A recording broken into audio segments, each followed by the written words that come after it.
Welcome to a new video. Unfortunately, full disclaimer, I had some technical difficulties and I wasn't able to record my audio during the gameplay, so hence I'm doing a voiceover, which is kind of a bummer because I spoke quite a lot during the video trying to give like a straight hands-on experience. But considering it didn't record, I'm gonna now just try and do my best to do a voiceover and explain how I felt during the first use of my VR treadmill. So this is Boneworks VR using a KATVR treadmill. I had to spend a good 10-15 minutes kind of working with the tool that they provide you, the Cat Gateway, to adjust the settings slightly. So there was two main settings that I adjusted in particular, which was basically how fast your speed is in the game. And the downside of it is if you max that out, you also will come to a halt a lot slower as well. So basically, if I put it on, I think max setting is probably something like 5, let's say, and I'm running and I try and stop in my place, it will take me a few seconds to stop. And the second one is basically the distance that I need to put my foot out for me to register a step. So I was messing around with both of those to try and get the right setting. You can see me on the top right trying to do my best to walk around in Boneworks, but it was still quite awkward. I found myself slipping sometimes. And I think that might also be because I put maybe too much maintenance oil down. But yeah, you'll see me right in the beginning. I kind of hit the red button in the first instance that I go into what they call the arena, because I was finding the movement was it didn't feel comfortable, it didn't feel natural, and especially when it comes to something like this, I kind of felt that I was being drained mentally very quickly, because it's like I'm trying to do something, but it's not really happening the way that I want it. Of course, like, you know, when you first experience VR, I remember when I first experienced VR using Pavlov, which was one of the first games, you know, moving with just the touchpads was like a really weird experience, and it got time to get used to it. And it's something similar with this treadmill as well, because it's like it's not completely natural, and maybe I need to play around with the settings slightly. Maybe it's also a developer thing as well. So I'm hoping that once I start playing more games and start seeing how different developers have incorporated the software, maybe it will be different. Because at the end of the day, what I was thinking to myself is that, first of all, these developers would have had to incorporate the KATVR SDK without actually having the treadmill. I would have imagined that they wouldn't have the treadmill because it wasn't released at the time. So I'm hoping now that it's on the market, maybe there'll be some updates and it will be a bit smoother. I tried, you know, adjusting the settings, decreasing it, increasing it, but it was still slightly a bit off. You know, like what I tried to do to test it really well was to see if I could hug a wall and then kind of peek that wall. But what I kind of found is that it's not as sensitive as I want it to be, and if I try and increase the sensitivity, then it's like it doesn't register as well when I'm trying to make like when I'm trying to sprint. So maybe it's just that I need to fiddle around with it a bit more. But this was my first experience initially. One thing that I did notice is you can't really walk backwards. There isn't, maybe it's to do with Boneworks again, but when I tried to move backwards, there wasn't really such a thing. It would either make me remain where I was, or it would start moving forward because it was just a bit off. So what they do have is in one of the settings is that you can put your foot, you can rest your foot behind you, and that'll basically start moving you backwards at a steady speed. So it won't be like you can't change that speed, it will automatically just start moving backwards, and it's good, I guess. But like the way I felt is that in an actual environment, let's say you're playing a proper shooter game, you know, with other people, you know, like Onwards or Pavlov, it's going to be a bit difficult to use something like that to move back. Another thing that they allow you, so you'll see I had some issues trying to open the box in Boneworks, and that's basically because I'm trying to walk forward and I'm trying to stop, but there's a slight delay, and it's basically because I put my one of the settings too high. So when I'm trying to get it to stop, it's a bit of a delay to stop it. And then trying to move back, I have to obviously put 1 foot behind me. And there's a delay in that as well. So again, I would have to play a few more games to really understand whether it's a game thing or whether it's a treadmill thing. But I did realize near the end of when I was playing, I started to get a bit more comfortable. But I was super drained because it's awkward on your hips and on your legs because it's not really walking naturally.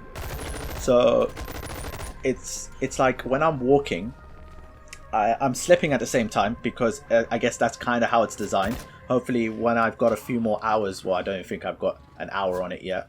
Or once I've played it and I've got a few hours on the treadmill, I'd really understand and get comfortable. But what I felt like was, because I'm slightly slipping, I'm trying to move forward. You'll see it on the top right on the corner in the video. I'm kind of putting pressure on like awkward angles of my hip and my legs, which I felt tired me a lot more than it should have, as if I was doing the same amount of running in real life. So at the end of it, I was completely drained. Like, I needed to take a second to breathe. I need to take a second just to stop moving my legs, just so I could just feel comfortable for a moment. One of the things I did say in the beginning of the video when I was playing is that the way I was going to try and play with the treadmill is completely like putting all my faith in the like, the stability of the treadmill and the fact that it will keep me safe, and just trying to put all my weight. So when I'm trying to move forward, I am genuinely trying to move forward. Like, I'm trying to walk as if there's nothing there. I'm trying to run as if there's nothing stopping me, because I think that's the best way to try and experience it. And I think that's the best way to actually understand what type of product that they were making. If you try and start off by playing with the treadmill as if you're actually on a treadmill, it's gonna feel a bit weird. So like when I was watching my brother play, he's trying to scrape his feet on the treadmill. Like, he's consciously playing knowing that he's on a treadmill, and I'm trying to tell him, just forget the fact that there's a treadmill and just try and walk as if you're trying to walk normally. And I felt like that was giving me the best experience, because I think that at the end of the day, that's the way they designed it. What else did I experience?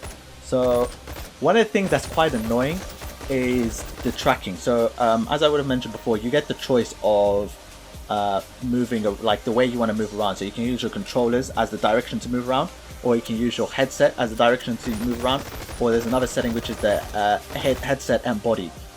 I don't know what the difference between the headset and body was, because what I found is when I was trying to play around with the settings, trying to get a feel of different settings at different sensitivities, at different speeds, it didn't make that much of a difference, or it just completely broke the whole application. So it's like when I'm trying to switch from HMD to controller, it wouldn't move at all. Okay, yeah, so there's this other setting which is locomotion controller, and you get to change that as well on touchpad, press, thumbstick press, trigger, grip. So I think I need to do a bit more research on this and find out exactly how it works, because what I was finding is that you have to keep it on touchpad press, otherwise you can't move at all. Like, I was trying to press different buttons on my controller, trying to understand, okay, is it because I need to press a button now to move? But it just didn't seem like that. It just seemed that if you picked anything besides touchpad press, it didn't really work. But yeah, so moving on to the fact that I had to keep it on direction according to the headset mounted device, it meant that, when I'm trying to, it's difficult to move, because like, and naturally when you're playing a shooter game, or you're doing paintballing, or you're playing airsoft in real life, and you're aiming down sight, you'll probably be moving sideways or backwards while you're shooting at someone that's in front of you. But it's very difficult to do that in this game, because first of all, it doesn't naturally offer backward movement, so you have to put your foot behind you to move backwards. And again, it's like there's a delay to both starting it and ending it, so it doesn't feel as natural. So I'm hoping that once I get a bit more experience with it, I'll understand a bit more about how to use the device to its full capability, keeping in mind that this is my first experience and I haven't had, I would say, more than an hour using the treadmill. And the other thing is, obviously, it's difficult to move sideways as well. So it might be that I need to turn that setting on. So one of the settings I did switch off was the option to be able to move sideways or in any direction just by having your foot in that area. So like putting your foot on the edge of the treadmill to the right hand side would move you towards the right, just in the same way that you would move backwards by putting the foot behind you. So all of this made the experience a bit more difficult, because I'm thinking to myself, if I'm playing a game like Onwards, it's easy to play when you're playing to room scale, because you know you move around in your room, you move around like that in Onwards. On a treadmill, it's obviously a bit more difficult, because especially if I want to hug a wall, it's difficult to do that because it usually overshoots, or it's like you're jammed up against the wall and now you can't really move backwards, and you have to use the option of putting one foot behind you. Nonetheless, while I'm saying all of that, and it sounds like, you know, there's still a lot of work that needs to be done on the treadmill, I feel like if I work with the settings a bit, you know, I get a bit more comfortable with the treadmill, I can really think, you know, that there's a lot of potential there, you know, with the current technology that I have. But it's just that I need to fiddle around with it, and I really do want to start playing new games to understand, you know, is it the treadmill or is it the game? Because I think that's a really big thing. So I have been seeing some suggestions in my previous YouTube video, which was the unboxing, so feel free to go watch that if you haven't, which was to play No Man's Sky. So I'll be looking to buy that, install it, and then start playing it, and hopefully it will be a bit different. I have briefly looked at the game. I do see that it's a survival game, but besides that, I haven't really tried to spoil it for myself. I just wanted to see what type of genre it was. So it's a completely different, well, I think it's a completely different game to Boneworks. I don't think there's any shooting involved, but yeah, that'll be quite interesting to play. So I'm going to call this the end of the video. I hope you enjoyed. I apologize that I didn't have my microphone connected during the original footage of the game, but I'll make sure to double check that in the next video I release. Have a nice day and take care. Bye bye.